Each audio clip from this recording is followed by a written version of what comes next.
Welcome to the TMC Newsroom. My name is Rich Tehrani, coming to you from Interrupt, New York, 2010. On our program today is Aaron Beals.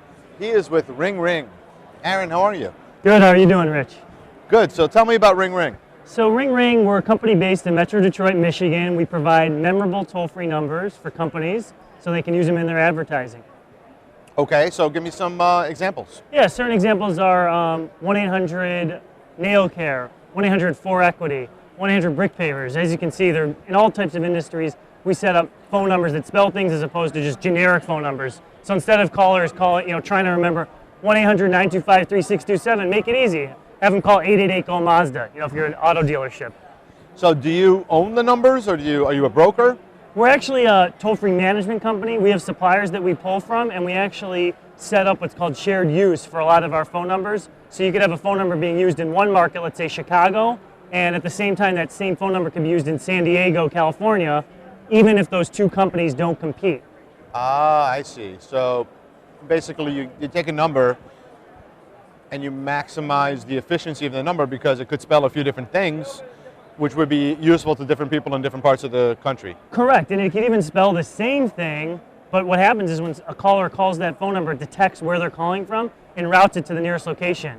So you actually could have 888-GO-MAZDA, let's say, being used across the whole country and broken up, into different dealerships, and each caller gets their respective dealership based on the area they're calling from.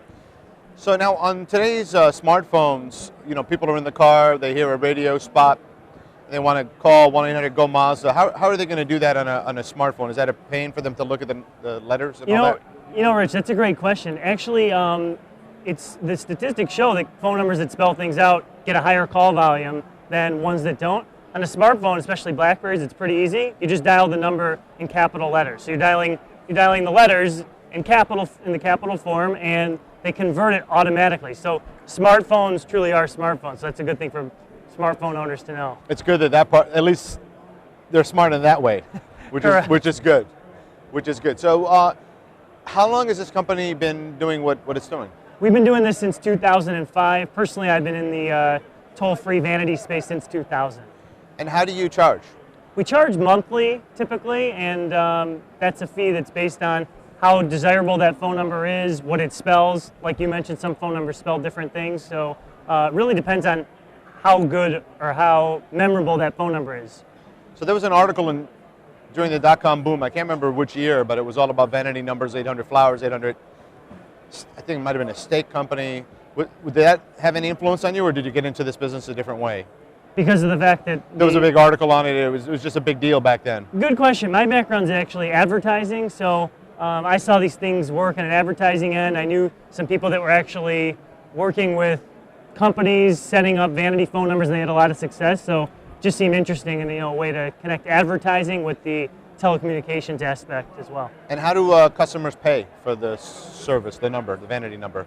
By what form of, what payment method? In other words, what do they pay per call? Do they pay per month? Yeah, like I was saying, per month, but with toll-free, there's still minute fees that are also associated. There are packages that exist, though. We even can record and track the calls, because it's nice for me to sit here and say, oh, these phone numbers are great. 100 flowers is more memorable, which is pretty much common sense. But at the end of the day, it's like, let's see the numbers. So we track that so the customers can actually see, okay, who's calling us? What's the caller ID information? Let's listen to the calls. I can tell you from experience that sometimes the person who approves the purchase doesn't have the same level of common sense as the person who actually originally makes the purchase. So to keep it going, you need to appeal to that person as well.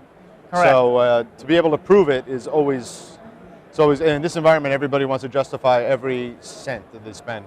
So that makes sense, to record it and play it back and track the metrics. Correct, yeah. So what's next for the company?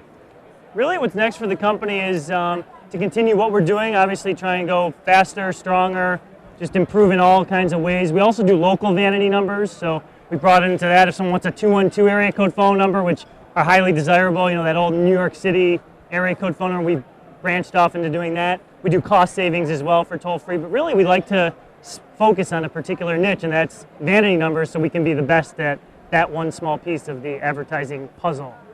That's great. Thank you for being on the program today. Thanks a lot, Rich. Appreciate it.